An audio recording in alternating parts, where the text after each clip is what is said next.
Bonjour et bienvenue sur la scène du Théâtre Antique d'Orange, lieu mythique où je me trouve pour vous présenter la saison 2023 de notre festival. Je l'ai appelé une pluie d'étoiles et vous allez très rapidement comprendre pourquoi.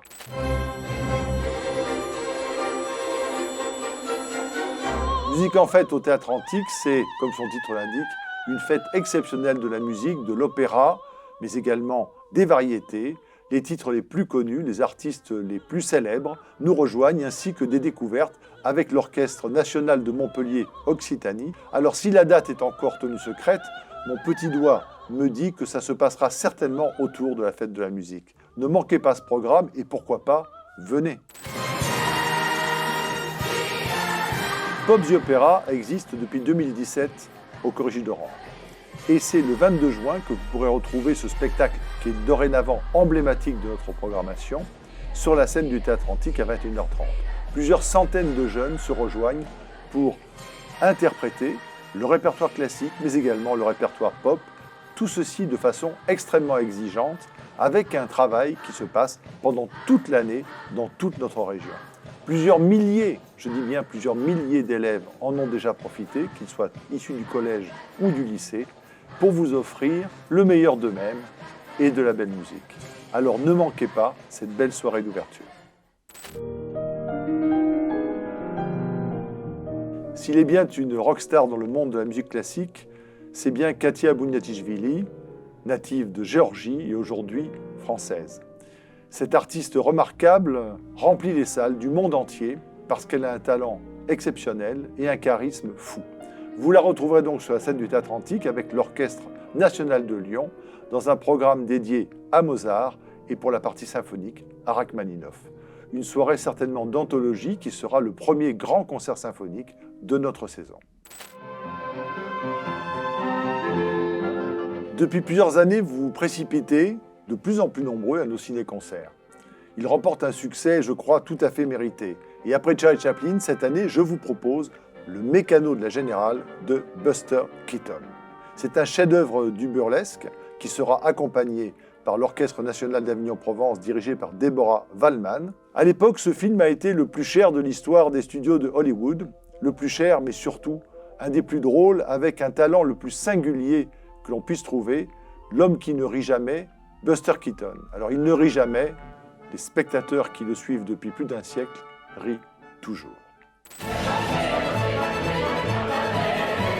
Le samedi 8 juillet, ça sera le grand retour de Carmen sur la scène du Théâtre Antique. Alors plutôt que vous raconter Carmen que vous connaissez tous, je vais vous expliquer pourquoi je monte Carmen au Corrigi. C'est tout simplement parce que j'ai envie de vous présenter celle qui est sans doute aujourd'hui la plus exceptionnelle, la plus extraordinaire et la plus surprenante des Carmen, Marie-Nicole Lemieux. Vous la connaissez, elle est déjà venue souvent au Corrigi. Mais là, vous allez la redécouvrir dans un rôle où, a priori, on ne l'attendait pas. Ça sera véritablement un événement d'importance et un très grand choc artistique. Soyez-en sûrs. Sur la scène vide du Théâtre Antique, il y aura le mardi 11 juillet à 21h30 un piano et un homme. Mais quel homme? Evgueni Kissin. Celui-ci est considéré par les spécialistes comme l'un des plus grands artistes de sa génération et peut-être même le plus grand. Il nous fait le plaisir de sa présence 20 ans après au Corrigi. Kissin va nous proposer un programme exceptionnel, Bach, Mozart et Rachmaninoff. Une soirée inoubliable.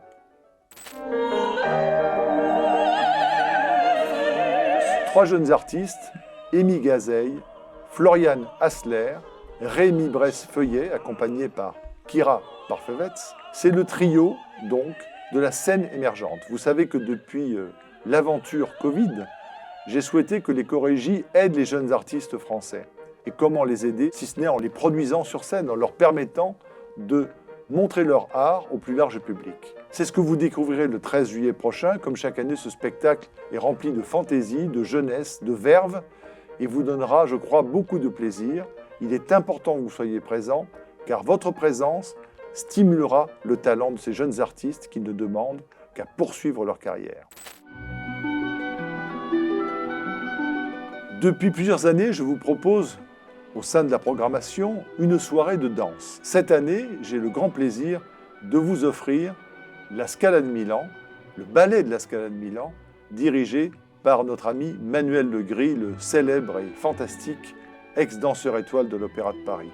Il y réussit un travail de direction tout à fait remarquable, nous le savons tous, et c'est pour cela que sa compagnie dorénavant est parmi une des plus invitées au monde.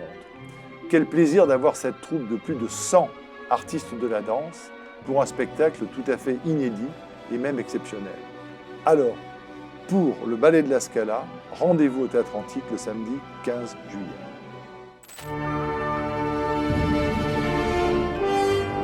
Pour la première fois au Théâtre Antique, au sein des chorégies, le jazz. Mais pas n'importe quel jazz, le jazz de Clint Eastwood, ou plutôt je devrais dire de la famille Eastwood, de Clint Eastwood par ses films, de Kyle Eastwood, grand jazzman, contrebassiste, qui interprétera sur la scène du Théâtre Antique le 18 juillet prochain les musiques des films de son père.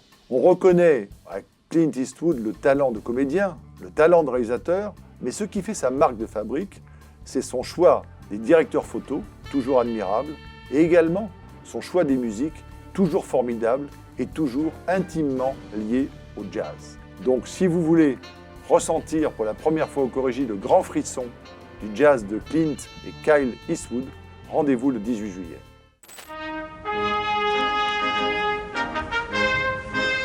Quel plaisir pour moi d'accueillir le lundi 24 juillet Yousif Eyvazov et Anna Netrebko. Je dis quel plaisir parce qu'il s'agit d'un couple magnifique qui consacre sa vie à l'opéra. Et si vous ne connaissez pas encore Yousif Eyvazov, vous découvrirez un ténor exceptionnel. Mais vous connaissez sans doute déjà Anna Netrebko et vous savez quelle artiste irremplaçable elle est. Sa qualité vocale n'est plus à démontrer et leur programme sera entièrement dédié à Giuseppe Verdi. Pour finir les chorégies, Netrebko, Eyvazov, Verdi, qui dit mieux? Alors, je vous avais promis une pluie d'étoiles, je pense avoir tenu ma promesse. Et j'espère surtout vous avoir convaincu de nous rejoindre pour cette édition 2023 des Chorégies d'Orange dans ce lieu magnifique. Rejoignez-nous le plus nombreux possible et venez fêter le spectacle vivant, la musique vivante et les artistes qui donnent pour vous le meilleur d'eux-mêmes. Un seul mot s'impose, vive les artistes!